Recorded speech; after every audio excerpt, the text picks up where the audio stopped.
I have a couple other questions. Maybe you can say, is it like factually true or not? So does it matter what time you sleep? Like if you're someone who, let's say both people get 8 hours sleep, one person sleeps at 8 p.m. and they wake up at 5 a.m. and the other person sleeps at midnight and they wake up at 8 a.m. The number of hours of sleep is the same.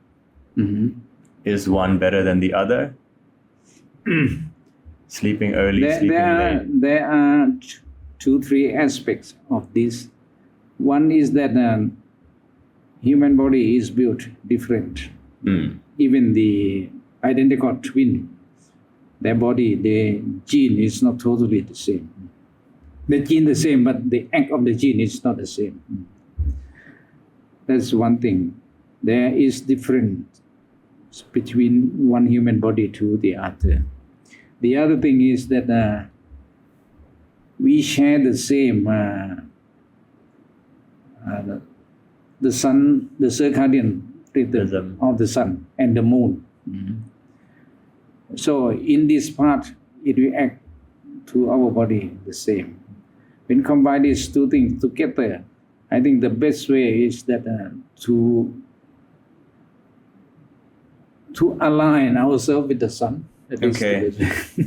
So sleep earlier. Accept the difference from one people to other. Right. Everyone's lifestyle is different and routine is different, but you would recommend earlier sleep is probably better. I would recommend the study done with the Hadza people in Tanzania. Yeah.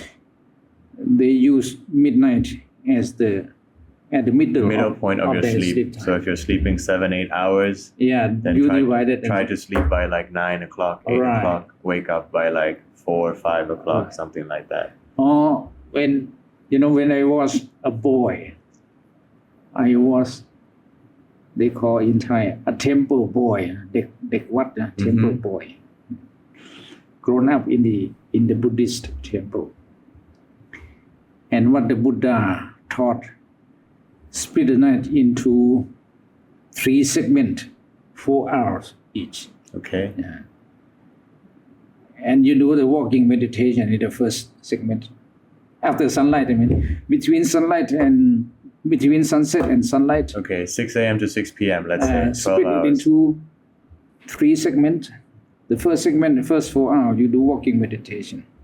The second segment, you sleep. Okay. The third segment, you wake up and do meditation. Okay. Only sleep 4 hours. Only 4 hours. Much less than the Hadza research. Yeah. That's right. And they sleep more in the winter because it's colder. You said 7 hours, maybe because it's cold, right? The body temperature. Okay. And in the Hadza people, they in summer they sleep biphasic. That 6 hours, they do not sleep throughout the night 6 hours. They spend about 1 hour and 1 hour and a half in the afternoon. Right. What we call biphasic sleep. And actually this practice, still practice in some country in Europe. In some. They sleep when, sorry? Biphasic sleep during the night, say 5 hours. Yep. And 1 or 2 hours in the afternoon. Oh, they have an afternoon sleep as well. Okay. This type of sleep we call biphasic sleep. Okay, twice a day. And Hadza people, which is the good model for real human sleep. Yep. In summer, they sleep biphasic sleep. Okay, so they have an afternoon nap. And there is one research I'm not sure, in France, in somewhere in Europe, comparing those people who sleep biphasic 2 times. Maybe Spain or something where they sleep. And with another people who change their habit to sleep only once during the night. Compare the incidence of cardiovascular disease. And those who sleep only during the night have more disease, more heart disease than those who sleep biphasic. Okay. So it may be a good idea to do the biphasic sleep. After lunch, have a 1 hour nap. Something like afternoon nap. I think maybe if you're allowed to. If you are retired, particularly. If you're retired at an older age. Any negative effects of sleeping too much? after what you talk about 7 to 8, what if you now get to the 10 hours, 12 hours Usually, sleeping too much, I mean, from medical point of view, is a sign of sleeping too much is the symptom of some disease. some other disease? We got to check in there. For instance, hypothyroidism. When your thyroid gland produce less hormone, you sleep a lot. Right. So we need to look in detail for people who sleep too much. Sleeping too much is not a disease, but it is a symptom of some disease underlying. Sleeping 10, 12 hours every day might be something to do with like your hormones imbalanced or some other issue. It's just a possible indicator. Do you believe in anything like I don't know, feng, like the way the position your bed is facing, north, south, east, west, this type of feng shui? Is it that is the concept, Is it a belief system that you? Actually, it's not. It is a concept, concept of the moving of the earth. Yep. And the spin of the earth. The spin of the earth and the movement of the what we call cerebrospinal fluid, CSF. The fluid what's that? The fluid that they keep our brain the fluid inside our brain, right? The magnetic field of the way the liquids move. And the magnetic field creates the movement. From the movement. It is only the concept. So far, there is no medical research to document. So that's what it's based on, these two ideas. But it does make sense that if you wake up,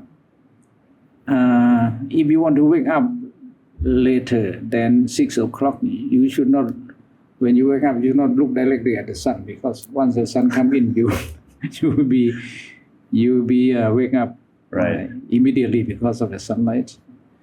But good sleep should be, you should be awake before 6 o'clock, before the sunlight. Right. You should wake up even before the sun rises. Right. With the normal practice. Unfortunately, even I myself, when I work, I sleep very late. Usually after 12, after midnight. That was very bad habit. Yeah. And to train myself to come back to align with the sun, it's not easy. Very difficult. Take me quite a few years. Yeah. I would say the biggest challenge for me and probably most people is like the routine part. Like I can sleep maybe like not early, but before like 10, 11, like 1, 2, 3 days a week. But then maybe like I have some sports event one day, maybe on the weekend you go out and you see your friends and then now your routine is broken. So like to do it consistently for like 7 days is probably the hard part. Yeah. You mentioned broken routine. In medically, we have the term a time postponement. Time postponement. For instance, you have a favorite TV program to sit every tonight. Friday. You watch this, so you got to postpone the night, your sleep time. This is the very thing that need to be corrected. Right. Time postponement. You got to rearrange your life. Right. Do not postpone time for your punctuation of your life. Sleep, you wake up exactly the same time. Right. Time postponement is the key, and it is the key in coaching also. When I also be a health coach also, in addition to be a doctor. The coach will be successful if the patient success in stop postpone things. That's the and key you'll be point. more successful. Okay. All right. Last question here from me, because I haven't been sleeping so well the last 5 days. I just came back from holiday in Europe. Can you explain how jet lag works? Why is it so hard to sleep after you change time zones? My clock is not good right now. The the discrepancy between the biological clock. Like I said, the biological clock keep on going regardless of the sunlight. But once it turn around it on itself and come back to see the sunlight is totally different. Yeah, like 6 hours difference, maybe time difference. That's what we call adaptation. And the research show that one hour of discrepancy between the time, you need 8 hours for correction. Okay. So if the time discrepancy is 12 hours, see, you need something 6 days to readjust, to recover yourself. And in this case, melatonin does help. Taking melatonin will help. Because melatonin work directly on this problem. Right. On adjustment of the sun time and the biological clock. Right. So I would suggest you use melatonin. For a couple of days. Yeah. It might help. Yeah. Okay. The research show it helps. Okay. It does help. Melatonin doesn't help much in insomnia or unable to sleep, but it helps significantly in jet lag. Yeah, just sleeping very late and then waking up early, and that's mostly it. Any final points from you before we wrap up? Anything else you want to add on the topic of sleep? Meditation. Use meditation. Yeah. At least 1 minute Before bed? Before you lie down to sleep. 10 breath, drop down the thought. Okay, same model. 10 deep breath in, deep breath out, smile, exhale, relax your body. For just 1 minute. That will change your life. Okay. For stress and for sleep. Yeah. Dr. Sant, thank you again. You're As welcome. always, looking forward to seeing you again next time for See the you next next month. episode. If you guys have any other topics that you would like him to go into details about and give us the scientific approach, then please let us know. Otherwise, thank you very much for tuning in and see you guys next time. Bye-bye. Bye-bye. Thank you.